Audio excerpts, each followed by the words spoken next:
तस्वीरों को देखकर आप खुद समझ जाएंगे कि चीन दिन ब दिन कितना घातकी होता जा रहा है।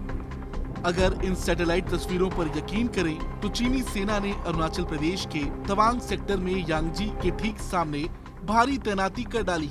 द टेलीग्राफ के मुताबिक यह घटनाक्रम सैन्य दिग्गजों द्वारा व्यक्त किए गए संदेह को मजबूत करता है कि चीन अरुणाचल में यथास्थिति को बदलने का इरादा रखता है, जैसा कि उसने पूर्वी लद्दाख में किया है, जहां उसने मई 2020 से भारत द्वारा दावा किए गए क्षेत्र के लगभग 2000 वर्ग किलोमीटर पर कब्जा कर लिया है। एलएसी पर इस भारी तैनाती से जुड़ी तस्वीरों से साफ है कि चीन भारत के खिलाफ कोई न कोई साजिश कर रहा है। पिछले साल दिसंबर में इसी सेक्टर में चीनी सेना ने घुसपैठ की थी। तवांग सेक्टर के पास चीनी घुसपैठ को भारतीय सेना ने नाकाम कर दिया था, लेकिन इस घटना के बाद भी चीन अपनी हरकतों से बाज नहीं आया।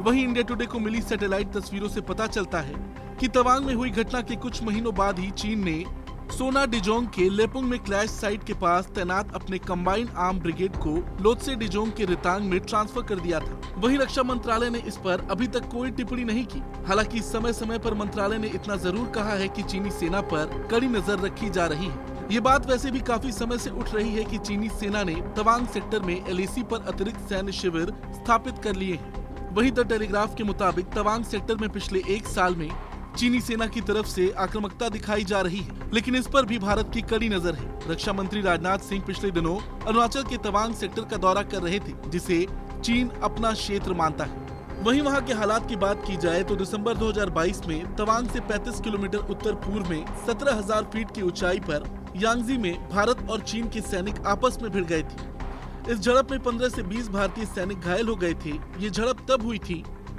जब 500 से अधिक चीनी सैनिकों ने एलएसी पार कर भारतीय सैन्य चौकियों में तोड़फोड़ शुरू कर दी थी।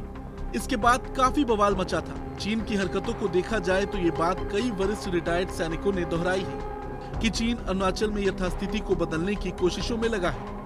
ऐसा दावा किया जा रहा है कि पूर्वी लद्दाख में चीनी सेना ने करीब 2000 वर्ग किलोमीटर क्षेत्र पर कब्जा कर लिया है, लेकिन भारत सरकार इस बात को नहीं मानती। भारतीय सैनिक भी वहां तैनात है। चीन से निपटने के लिए भारतीय जवानों की भारी तैनाती वहां है, लेकिन हाल की सैटेलाइट तस्वीरों ने थोड़ी चिंता जरूर बढ़ा दी है। हालांकि भारतीय जवानों को लेकर आपका क्या कुछ कहना है, कमेंट करके जरूर बताएं। ब्यूरो रिपोर्ट, भारत तक।